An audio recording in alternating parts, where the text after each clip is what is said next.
Hello everyone, DVS ম্যাডামের ক্লাসে তোমাদের সকলকে স্বাগতম। আমি ডিভিএস ম্যাডাম।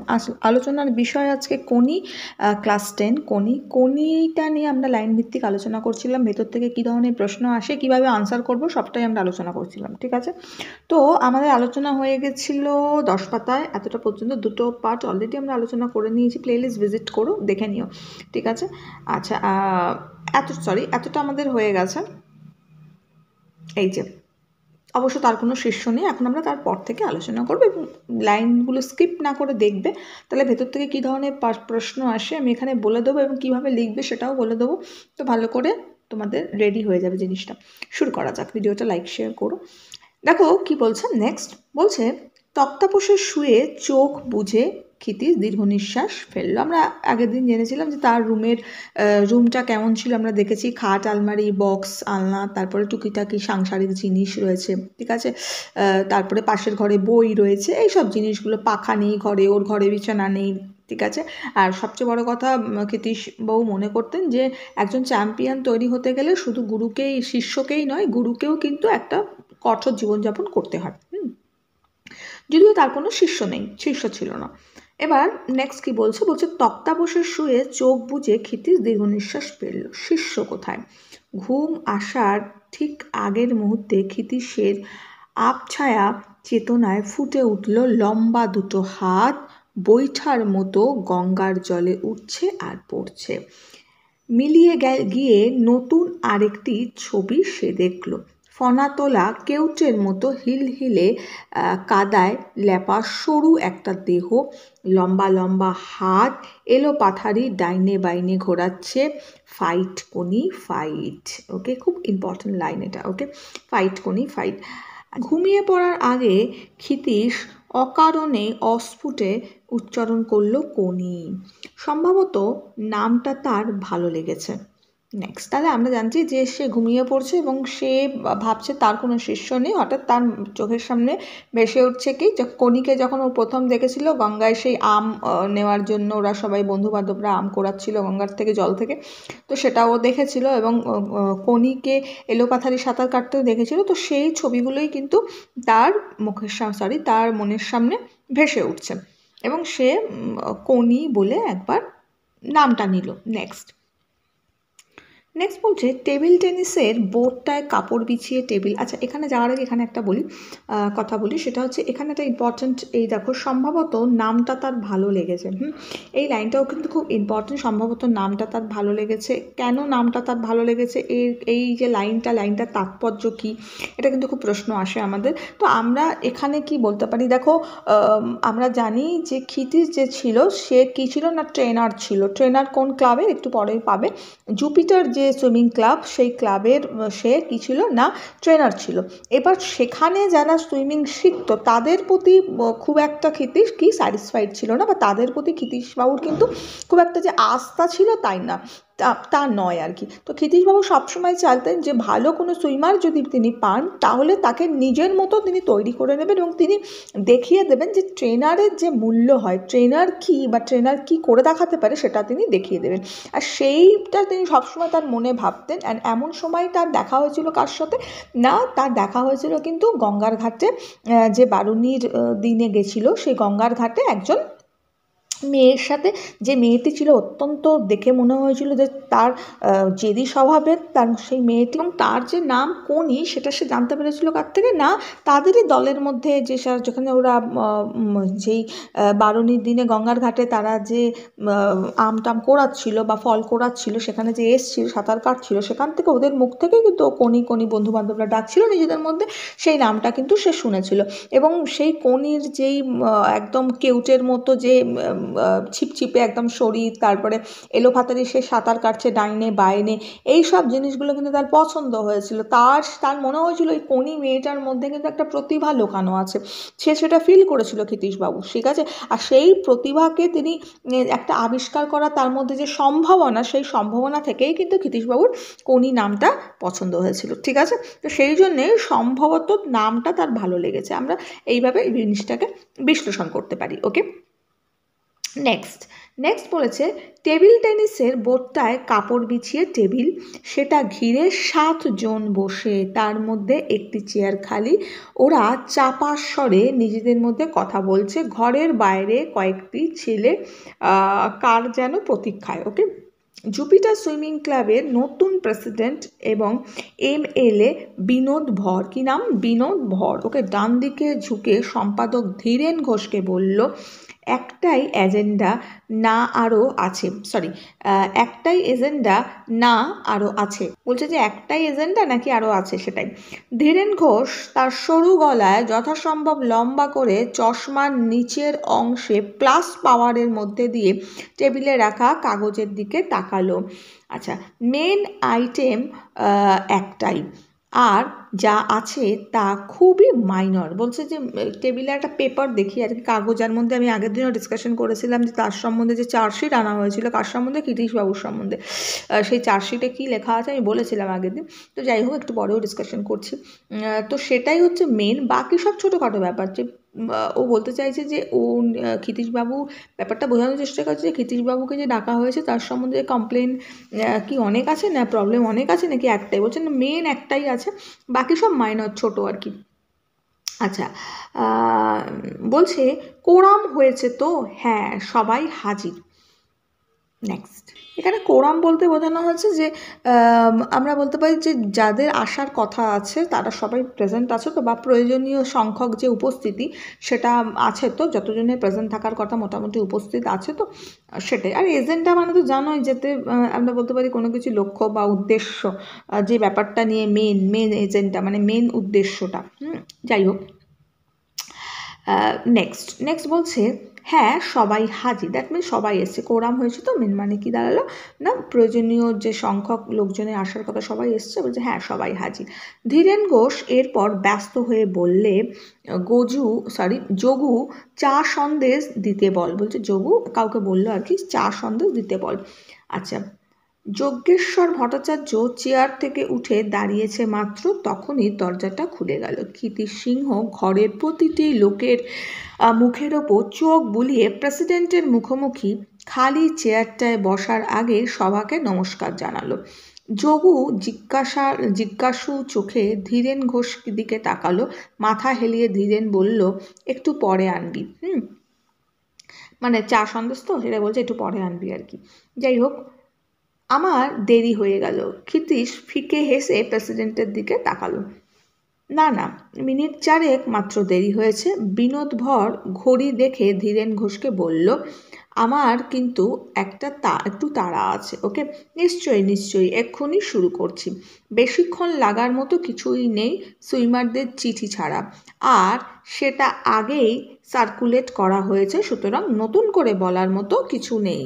তাহলে সবাই কি বলছে, ওখানে সবাই বসে আছে একটা টেবিলকে ঘিরে মোটামুটি আমরা জানতে পাচ্ছি, এবং সেখানে 7 জন ওরা বসে আছে, এবং সেখানে ওরা ডিসকাশন করছে নিজেদের মধ্যে কি ওরা বেসিক্যালি কী চাইছে, ওরা চাইছে হচ্ছে ক্ষিতীশবাবুকে ওদের যে ট্রেনারশিপ আছে বা ট্রেনার যে রয়েছে সেই পদ থেকে সরিয়ে দিতে, আর কিছুই না, যে এজেন্ডা এটাই রয়েছে।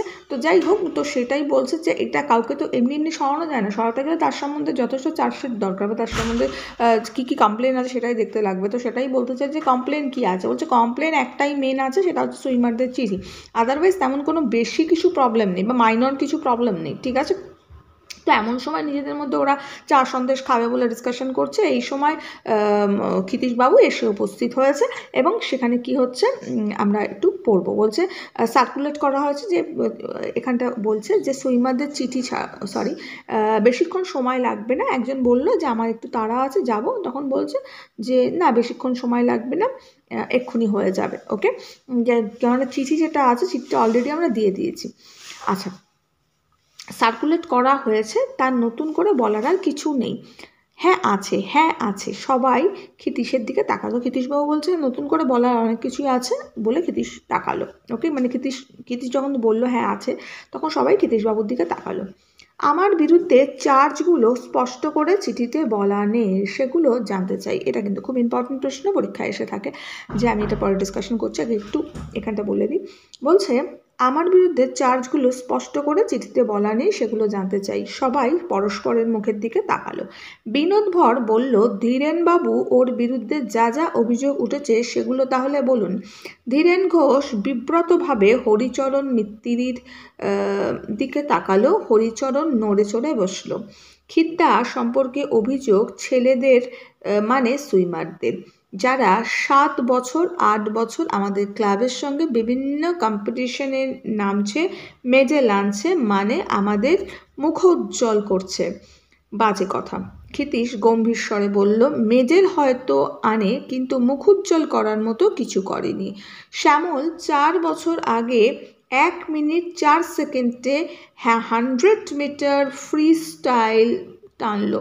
বলছে 4 বছর আগে 1 মিনিট 4 সেকেন্ডে 100 মিটার ফ্রি স্টাইল টানতো, এখন তাই টানে।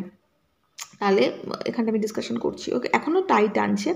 এটা কি মুখোজ্জ্বল করার মতো ব্যাপার নাকি? বলছে যে সবাই বলছে যে যারা ওর সম্বন্ধে কমপ্লেন এনেছে, অর্থাৎ খিদ্দা বা ক্ষিতীশবাবুর সম্বন্ধে কমপ্লেন এনেছে, সেই তারা হচ্ছে সুইমারের, মানে ক্লাবের স্টার প্লেয়ার আমরা বলতে পারি, ঠিক আছে। তারা সমস্ত কম্পিটিশনে যায়, কম্পিটিশন থেকে মেডেল জেতে আনে। তো বলছে যে মেডেল জেতে, তখন ক্ষিতীশবাবু বলছে যে বা সেই ক্লাবের মুখ উজ্জ্বল করে আমরা বলতে পারি, ঠিক আছে। তখন ক্ষিতীশবাবু বলছে যে মেডেল আনা ঠিক কথা, বাট মুখ উজ্জ্বল করে এটা আমরা বলতে পারবো না। কারণ কি, সেই যে তাদের মধ্যে যে শ্যামলের নাম নিয়ে পার্টিকুলার বলছে যে ও 4 বছর আগেও ওর যে ফ্রি স্টাইল যে তোমার স্ট্রোক আছে বা ফ্রি স্টাইলে ও কী করতো, 1 মিনিট 4 সেকেন্ডে ও ফ্রি স্টাইলটা কমপ্লিট করতো, ঠিক আছে। কিন্তু এখনও তার ওই টাইমিংটাই রয়েছে, তো টাইমিংয়ের কোনো রকম কোনো 4 বছর ধরে প্র্যাকটিস করছে, তো টাইমিংয়ের কোনো রকম কোনো ইম্প্রুভমেন্ট হয়নি, এটাই বলতে চাইছে। তো মুখোজ্জ্বল করার মতো কোনো ব্যাপার নয়, ক্ষিতীশবাবু বলছে।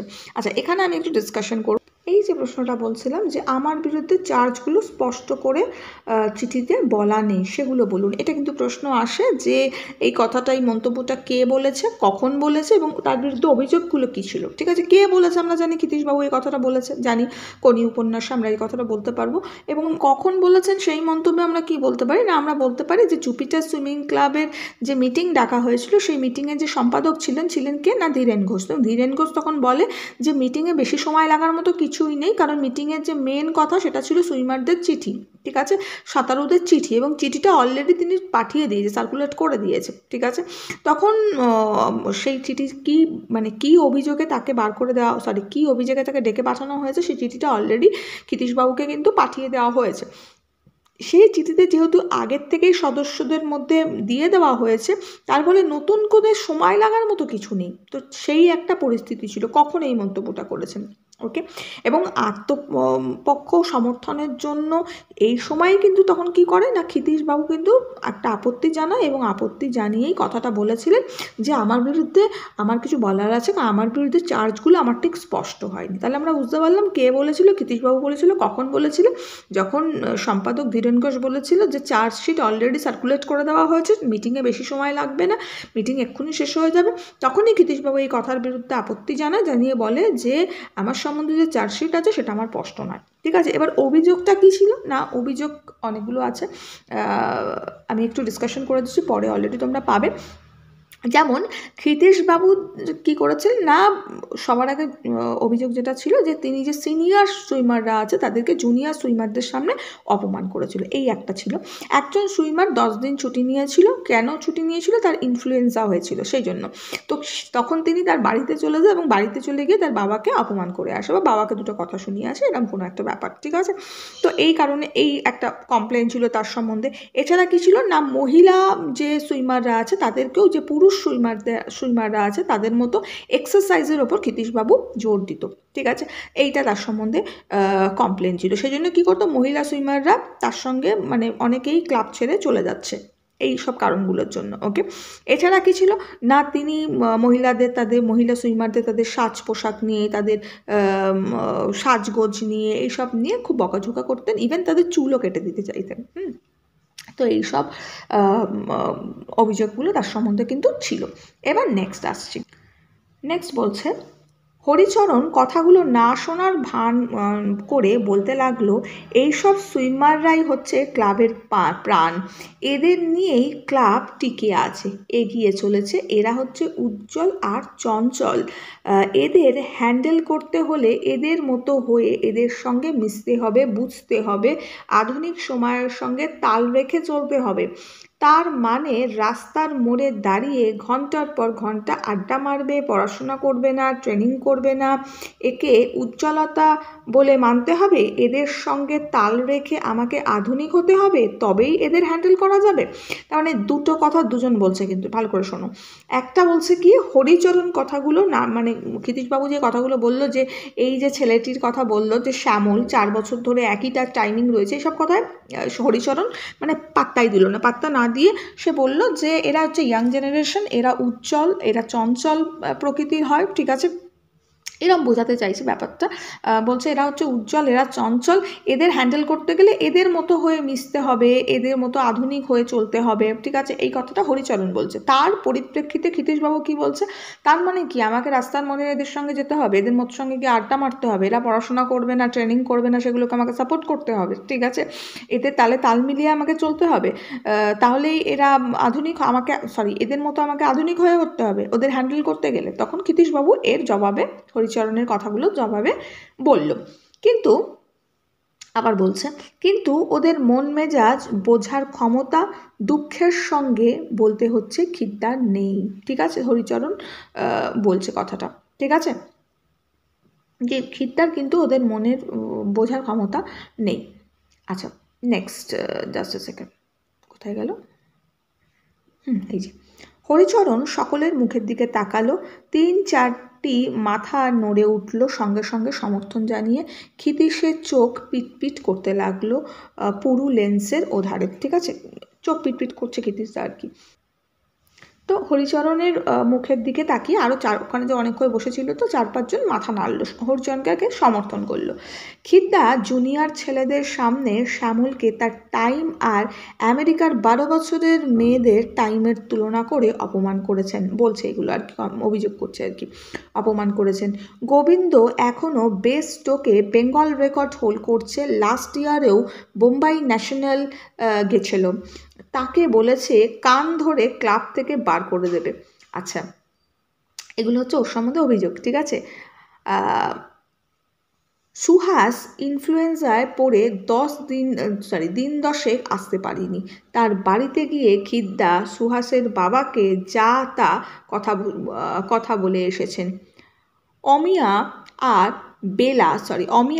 বেলা জুপিটার ছেড়ে অ্যাপেলোয় গেছে শুধু খিদ্দার জন্য। উনি ওদের চুল কাটতে চেয়েছিলেন, পুরুষদের মতো ওদেরও বারবেল নিয়ে এক্সারসাইজ করার জন্য ঝগড়া করতেন, ওদের ড্রেস ওদের সাজ নিয়ে রোজই খিটখিট করতেন। লাস্ট ইয়ারে আপনারা দেখেছেন ওই দুটি মেয়ের জন্যই স্টেট মিটে অ্যাপেলো টিম চ্যাম্পিয়নশিপ পায়। তার মানে এখানে খিদ্দার সম্বন্ধে এবার এই কথাগুলো, এই যে কথাগুলো আছে সেটা হচ্ছে হরিচরণ বলছে, কি বলছে, যে খিদ্দা কি করছে না, ওখানে যে সুইমাররা আছে সুইমারদের কড়া হাতে হ্যান্ডলিং করে আর কি। উনি বলছে যে সুইমারদের কি করছে, শ্যামলকে তার টাইমিং নিয়ে 12 বছরের একটি মেয়ের সঙ্গে, আমেরিকার মেয়ের সঙ্গে কম্পেয়ার করেছে, সেটা ওর গায়ে লেগেছে, সবার সামনে অপমান করেছে, সেটা শ্যামলের গায়ে লেগেছে। গোবিন্দকে কি বলেছে না, গোবিন্দ এখনো পর্যন্ত সে বেস্ট স্ট্রোক দেয় বেঙ্গলের হয়ে, সে রেকর্ড হোল্ডার, ঠিক আছে, লাস্ট ইয়ারে মুম্বাই ন্যাশনালে গেছিলো, তাকে বলেছে কান ধরে সে ক্লাব থেকে বার করে দেবে, ঠিক আছে। তারপরে সুহাস একজন ছিল, সে সুহাস কি করেছিল না, তার ইনফ্লুয়েঞ্জা হয়েছিল বলে সে 10 দিন বাড়িতে ছিল, তার বাড়িতে গিয়ে বাবাকে দুটো কথা শুনিয়ে এসছে, ঠিক আছে, বাবাকে অপমান করে এসছে আমি বলতে পারি, ঠিক আছে। নেক্সট, অমিয়া আর বেলা দুজন, তারা জুপিটার ক্লাব ছেড়ে কোথায় চলে গেছে, কোন ক্লাবে, অ্যাপেলোয় চলে গেছে, কারণ খিদ্দার জন্য, খিদ্দা ওদের চুল কেটে দিতে চেয়েছে, ঠিক আছে। এবং এছাড়াও বলেছে যেমন পুরুষরা এক্সারসাইজ করে, তো ওদেরকেও ডাম্বেল নিয়ে এক্সারসাইজ করার কথা বলেছে, ওদের ড্রেস নিয়ে কথা বলেছে, খিটখিট করেছে, তো সেই সব কারণে ওরা চলে গেছে। এবং এটাও জানিয়েছে যে লাস্ট ইয়ারে ওই মেয়ে দুটোর জন্যেই কিন্তু অ্যাপেলো ক্লাব চ্যাম্পিয়নশিপ পেয়েছে, ঠিক আছে। তাহলে তাহলে আমরা চার্জশিটের যে কথাগুলো বললাম সেটা অলরেডি আমরা পেলাম, এখানটা অলরেডি দেওয়া হয়েছে, তো সেটাই আমরা শর্টে একটু ভালো করে লিখবো। এটা চাইলে এটাও লেখা যেতে পারে বা যেভাবে আমি বললাম সেভাবেও লিখতে পারো। এখন আমি এতটাই আলোচনা করলাম, নেক্সট পার্টে